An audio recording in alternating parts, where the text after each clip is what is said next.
Indo British advanced pain clinic నొప్పి మాయం surgery దూరం. For appointments 9155515563. అందరికీ నమస్కారం. నేను మీ ఆయుర్వేద డాక్టర్ చిట్టిపుట్ల మధుసూదన శర్మని.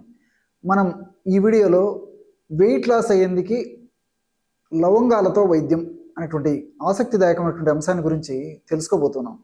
గత కొన్ని వీడియోల్లో కూడా అసలు బరువు ఎందుకు పెరుగుతారు, బరువు పెరగడానికి కారణాలేంటి, బరువు పెరగడం వల్ల ఎలాంటి లక్షణాలు కలుగుతాయి, భవిష్యత్తులో ఎలాంటి ఉపద్రవాలు కలుగుతాయి, మరి ఆ బరువును కంట్రోల్లో ఉంచుకునేందుకు, బరువును తగ్గించుకునేందుకు ఎలాంటి క్షేమదాయకమైనటువంటి గృహవైద్య చికిత్సా విధానాలు పాటించాలి, ఎటువంటి ఆహార విధి విధానాలు పాటించాలి మొదలు వివరాలు తెలియజేయడం జరిగింది.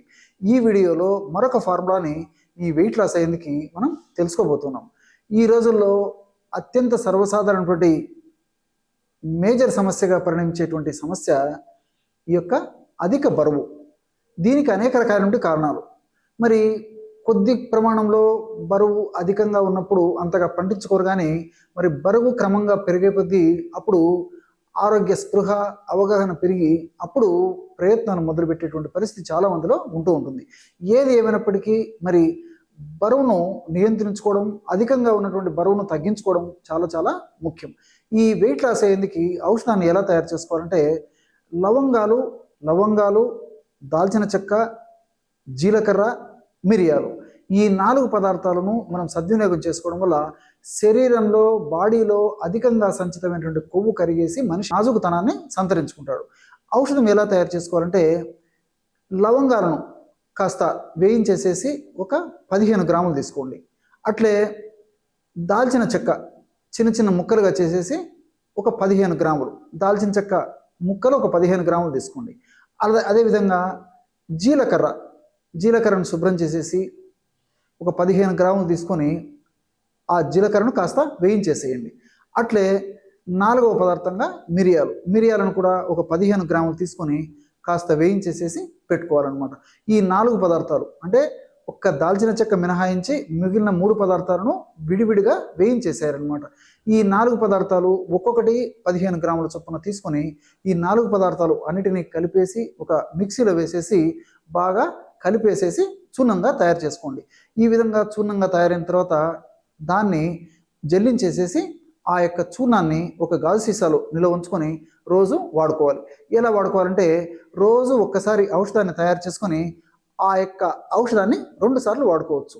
ఎలాగంటే రోజు ఉదయం పూట ఒక 200 ml అంటే 200 మిల్లీలీటర్ల నీళ్లు తీసుకోవాలన్నమాట. ఒక పాత్రలో 200 మిల్లీలీటర్ల నీళ్లు తీసుకొని అందులో 2 నుంచి 2.5 గ్రాము, అంతకంటే ఎటువంటి పరిస్థితుల్లో ఎక్కువ వాడుకోకూడదు అనమాట. 2 గ్రాములు చాలా వరకు సరిపోతుంది. మరీ అంత అవసరమయ్యి మరీ ఎక్కువ వెయిట్ ఉన్నటువంటి వాళ్ళైతే 2.5 గ్రాము వరకు అంటే ఇంచుమించు 1/2 టీ స్పూన్ వరకు వాడుకోవచ్చు అనమాట. అంతకంటే ఎక్కువ వాడితే కొంతమందిలో మరి వేడి చేసేటువంటి తత్వం ఉంటుంది కాబట్టి ఆ వేడి అలా అతిగా చేయకుండా ఉండేందుకు నేను చెప్పినటువంటి డోస్ అయితే సరిపోతుంది అనమాట. ఈ విధంగా 2 నుంచి 2.5 గ్రాముల చూర్ణాన్ని ఆ నీళ్ళలో వేసి పొయ్యి మీద పెట్టేసి 100 మిల్లీలీటర్ల నీళ్లు మాత్రమే మిగిలేటట్లు సన్న మంట మీద, బాగా గుర్తుంచుకోండి, ఔషధం త్వరగా తయారు కావాలనేటువంటి ఉద్దేశంతో మీరు ఎక్కువ మంట పెడితే ఈ యొక్క ఔషధ గుణాలు తగ్గిపోయేటువంటి అవకాశం ఉంటూ ఉంటుంది. కాబట్టి సన్న మంట మీద 100 మిల్లీలీటర్ల నీళ్లు మాత్రమే, అంటే 200 మిల్లీలీటర్ల నీళ్లు తీసుకున్నాం కదా, 100 మిల్లీలీటర్ల నీళ్లు మాత్రమే మిగిలేటట్లు మరిగించి దించి చల్లారిన తర్వాత వడగట్టేసి ఆ వడగట్టినటువంటి ఆ 100 ml ఆ కషాయాన్ని ఉదయం పూట ఒక 50 ml కషాయము, సాయంత్రం పూట కాస్త వెచ్చజేసి మరలా 50 ml కషాయము సేవించాలి. ఈ విధంగా క్రమం తప్పకుండా రోజు 2 సార్లు ఈ యొక్క ఔషధాన్ని ఈ పద్ధతిలో వాడుకోవడం వల్ల చాలా సమర్థవంతమైనటువంటి ఫలితాలు, అద్భుతమైనటువంటి ఫలితాలు శీఘ్రంగా వెంటనే కలిగేందుకు అవకాశం ఏర్పడుతుంది. ఆధునికంగా మనం ఆలోచించినప్పటికీ ఈ లవంగాల్లో యూజినాల్ అనేటువంటి రసాయన పదార్థం ఉంది. యూజినాల్ అనేటువంటి రసాయన పదార్థం గుణం ఏంటంటే ఇన్ఫ్లమేషన్ ప్రక్రియను తగ్గిస్తుంది, అంటే యాంటీ ఇన్ఫ్లమేటరీ ఏజెంట్గా పనిచేస్తుంది. సర్వసాధారణంగా ఎప్పుడైతే కొవ్వు కణాల్లో కొవ్వు ఎక్కువగా సంచితమై చాలా కాలం నుంచి నిలువందో అప్పుడు ఆ కొవ్వు కణాల నుంచి ఇన్ఫ్లమేషన్ అనేటువంటి ప్రక్రియ జరుగుతూ ఉంటుంది అనమాట. అంటే వాపు అనేటువంటి ప్రక్రియ జరుగుతూ ఉంటుంది. ఈ ఇన్ఫ్లమేషన్ ప్రక్రియ వల్ల అనేక రకాలైనటువంటి రసాయన పదార్థాలు తయారైపోయి వాటి వల్ల అనేక రకాలైనటువంటి దుష్ప్రభావాలు శరీరం మీద కలుగుతూ ఉంటాయి అన్నమాట. మరి ఈ యూజినాల్ అనేటువంటి రసాయన పదార్థం ఉన్నటువంటి లవంగాలను వాడుకోవడం వల్ల ఇన్ఫ్లమేషన్ ప్రాసెస్ని తగ్గించడమే కాకుండా, కొవ్వును తగ్గించడమే కాకుండా, ఇన్ఫ్లమేషన్ వల్ల ఉత్పత్తి అయ్యేటువంటి రసాయన పదార్థాలను కూడా నిర్వీర్యం చేసేటువంటి పరిస్థితి ఈ లవంగాల్లో ఉన్నటువంటి యూజినాల్ వల్ల కలుగుతుంది. అట్లే దాల్చిన చెక్కలో సినమాల్డిహైడ్ అనేటువంటి రసాయన పదార్థం ఉంది. ఈ సినమాల్డిహైడ్ అనేటువంటి రసాయన పదార్థం మెటబాలిజం అంటే జీవక్రియను చైతన్యవంతం చేసి, వేగవంతం చేసి, స్పీడ్గా జీవక్రియలని జరిగేట్లు చేస్తుంది. ఎప్పుడైతే జీవక్రియలు వేగవంతమై స్పీడ్గా జరుగుతాయో అప్పుడు శరీరంలో కణాల్లో, ముఖ్యంగా ఈ యొక్క కొవ్వు కణాల్లో సంచితమైన కొవ్వు త్వరగా కరగడం మొదలై చాలా త్వరగా ఆ సమస్య నుంచి బయటపడేందుకు అవకాశం ఏర్పడుతుంది. అదేవిధంగా జీలకర్రలో కూడా థైమోక్వినాన్ అనేటువంటి రసాయన పదార్థం ఉంది. ఈ థైమోక్వినాన్ అనేటువంటి రసాయన పదార్థం కూడా జీవక్రియను వేగవంతం చేసి ఆ కొవ్వు కరిగేందుకు ఉపయోగపడుతుంది. అట్లే మిరియాల్లో పెప్పరిన్ అనేటువంటి రసాయన పదార్థం ఉంది.